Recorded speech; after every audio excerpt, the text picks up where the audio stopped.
안녕하십니까. 이경순의 건강이야기입니다. 오늘은 우리가 병드는 이유를 지난번에 기록 영화와 같이 이야기를 하시겠습니다.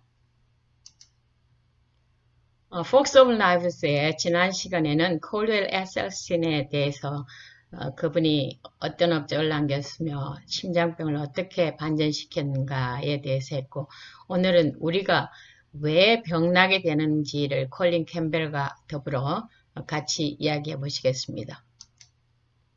콜린 캠벨과 에셀스틴은 친구 사이입니다. 이분도 지금 살아계시고요.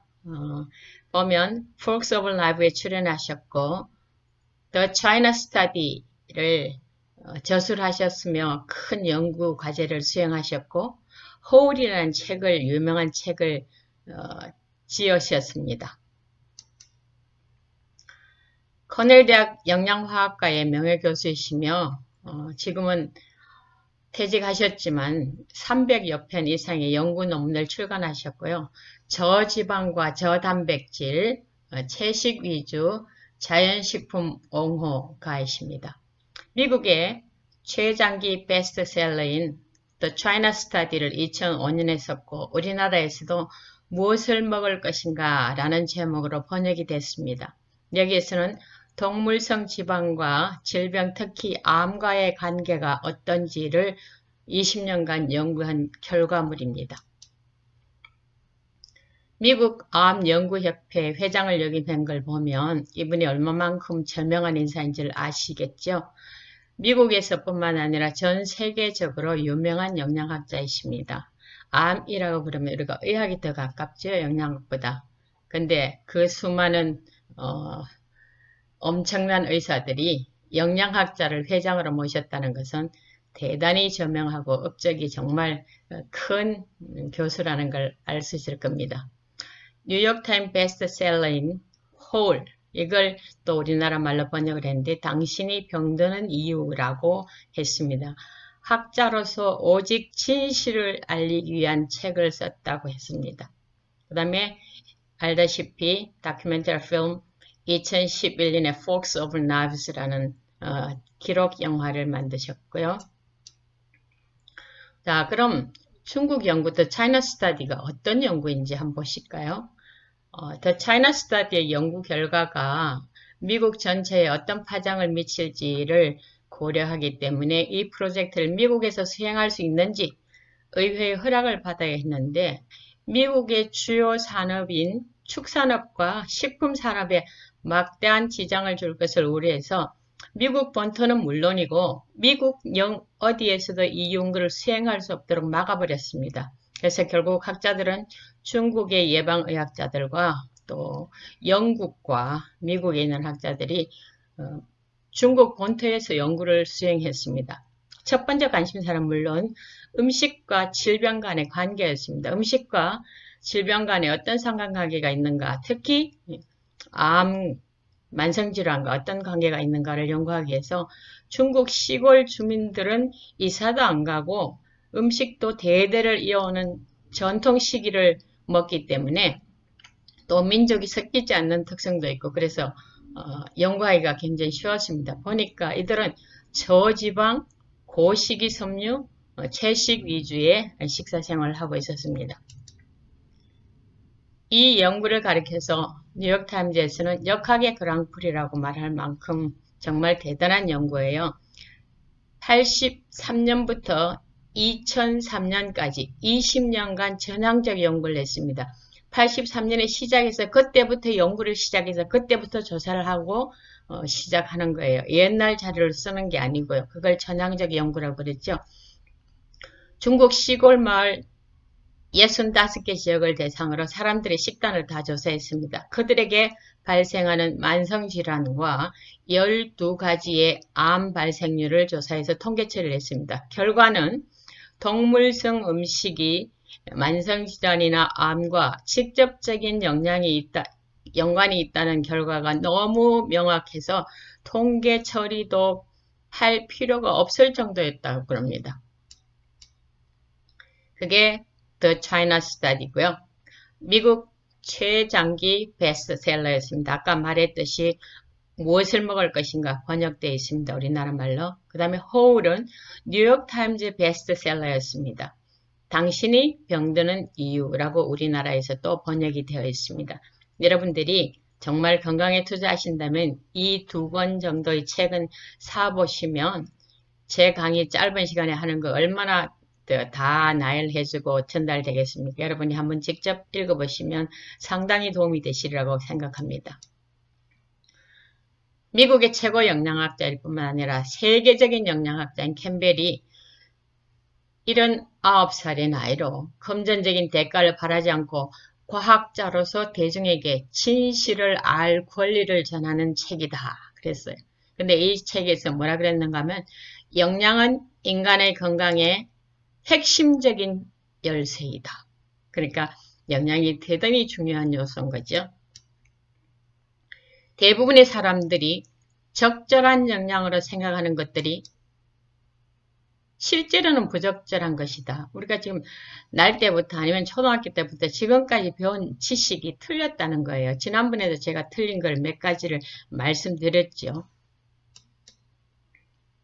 이 책에 보면 실제로 한 거대 제약회사의 2010년도 그것도 10년 전의 매출액이 전 세계 80% 국가들의 예산을 합친 것보다 많은 2,890억 달러였다. 또 한은민족 해결 방법은 매우 제한된 영역의 문제만 다루기 때문에 총체론적 해결 방법에 비해 상품화되기 쉽다. 면역력 개선, 콜레스테롤 감소 등을 잘게 쪼개진 각종 질환의 맞춤 상품처럼 나오는 영양제가 그 예이다. 만약 심근경색이 걱정이라면 환원론적 처방이라면 오메가3 지방산 캡슐 2개를 복용하면 된다. 간단하고 빠르고 아주 쉽다. 운동과 식이요법 등 생활습관과 식습관을 바꾸는 등 근본적인 원인을 제거하는 처방을 내리는 총체론이 거대 의료 제약 산업에게 외면당하는 이유를 쉽게 알 수 있을 것이다. 안타깝게도 과학과 의학계는 연구자금을 지원받기 위해서 거대 제약 또는 의료 산업에 무릎을 꿇었으며 정책 결정자인 정치인들 또한 그들의 후원과 기부금에서 벗어나지 못한다. 왜 이렇게 제약회사가 번창하는지를 이유를 설명을 했고요. 우리의 건강을 가장 크게 위협당하는 실마리가 되는 것이 사실은 식품산업이고요. 그 다음에 제약산업입니다. 자, 이들이 조사를 해보니까 미국인은 그 당시에 우리나라는 잘 사니까 정말 좋은 단백질을 공급받고 우리는 건강 상태가 좋겠지라고 생각했는데 다 조사해보니 칼로리 전체의 15%를 단백질 양으로 채우고 있고요. 중국은 10%가 단백질이었습니다. 칼로리의 10%. 근데 공교롭게도 미국은 식물성 단백질이 15%의 단백질 가운데서 10%가 식물성 단백질이고 90%는 동물성 단백질이었어요. 반대로 중국은 90%를 식물성 단백질로 섭취하고 10%만 동물성 단백질이었습니다. 이 차이가 상당한 결과를 낳았습니다. 여러분, 식물성에는 단백질이 없는 것 같지만 제가 이렇게 조사해 보니까 콩 종류가 거의 40% 이상이 식물성 단백질입니다. 그 다음에 벌꽃, 꽃가루요, 화분 40%, 그 다음에 삼씨앗, 햄펄스 33%, 견과류 21%, 씨앗이 약 14%가 전부 다 식물성 단백질이고 또 거기에다가 오메가3 지방산까지 함유하고 있는 것들이 꽤 많았습니다. 여러분, 식물성으로 섭취하면 영양실조 걸리지 않을까 걱정하지 않으셔도 되겠죠. 캠벨이 주실험 연구를 했습니다. 한 그룹은 동물성 단백질을 20% 투여하고 한 그룹은 5%의 동물성 단백질을 투여해서 3주, 6주, 9주, 12주의 초기 암 등이 측정한 결과를 그래프로 그렸는데 유제품 단백질에서는 20%까지 올라갔고요. 5% 주는 데는 5%만 그냥 쭉 해갖고 거의 없었습니다. 캠벨이 또 한 그룹의 지역에 유제품 단백질을 20%를 줬다가 5%를 줬다가 다시 20%를 줬다가 5%를 주는 그런 실험을 해봤더니 이 초기 암덩어리 수 비교가 단백질 수 퍼센트 주는 것하고 똑같이 25, 25 이렇게 그래프가 나타났습니다. 신기하지요? 근데 말이에요. 같은 단백질을 20% 줬는데 지금 동물성 단백질 20%와 식물성 단백질 20%를 비교해보면 식물성 단백질, 콩과 기리의 20% 단백질을 줬음에도 불구하고 암덩이는 전혀 발견되지 않았습니다. 그러니까 동물성 단백질이 나쁘고 그것도 퍼센트를 높으면 높을수록 나쁘다는 결론이죠. 당신의 건강을 결정하는 데 있어서 우리가 중요한 것은 유전자나 주변 환경에 들어있는 위험한 화학 물질이 아니라 당신이 매일 먹는 음식이다. 음식이 제가 계속 강의하면서 음식이 굉장히 중요하다는 이야기를 말씀 많이 드리죠. 이렇게 중요한 일에 우리가 좀 투자를 하시고 여러분 건강을 좀 더 잘 보살피기를 바랍니다. 채식 위주의 진짜 식물 섭취. 제가 뭐라 그랬습니까? Whole Food Plant Based라 그랬죠. 식물 위주의 진짜 식물, 가공되지 않는 그런 자연 상태의 식물을 먹어야 된다. 그러면 거기에는 식이섬유와 파이토케미칼이 많다 그랬죠. 그렇게 하면 암도 낮추고 심장질환도 낮추고 뇌졸중도 낮추고 변비도 낮추고 대신 면역력은 높아지고 기분도 좋아지고 정신건강이 좋아지고요. 그 다음에 좋은 유전자가 많이 발현되는 것으로 나타났습니다. 의학에서 최고의 비밀은 우리 몸 스스로가 치유할 수 있게 하는 올바른 식단이다.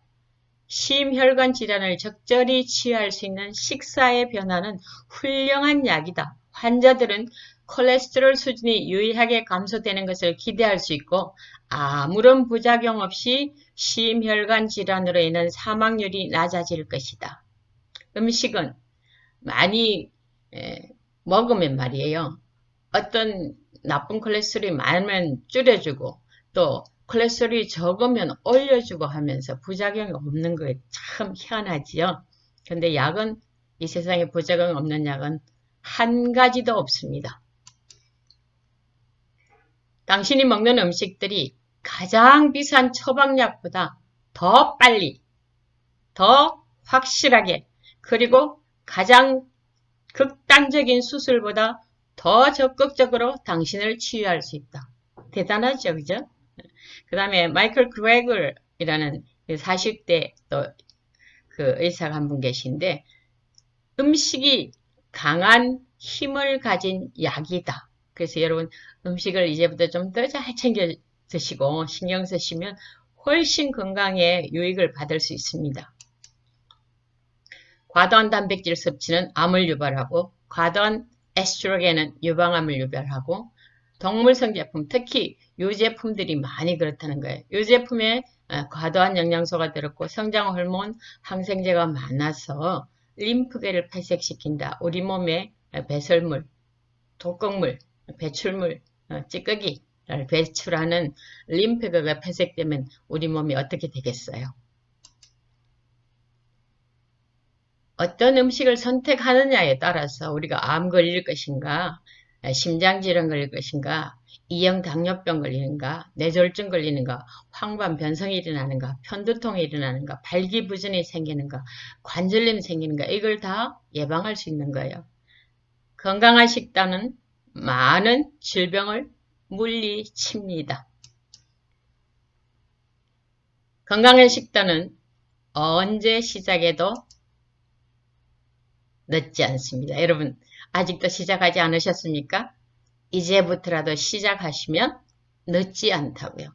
여러분 우리가 살아있을 때 늦지 않을 때 뭔가 바꾸면 우리 몸이 건강해진다면 바꿀 수 있죠. 그게 건강한 식단대로 하는 거죠. 입맛대로 하는 것이 아니고요. 여러분이 이것들을 정말 주의 깊게 들으시고 생활에 실천하셔서 여러분에게 큰 도움이 되시기를 간절히 바라겠습니다. 감사합니다.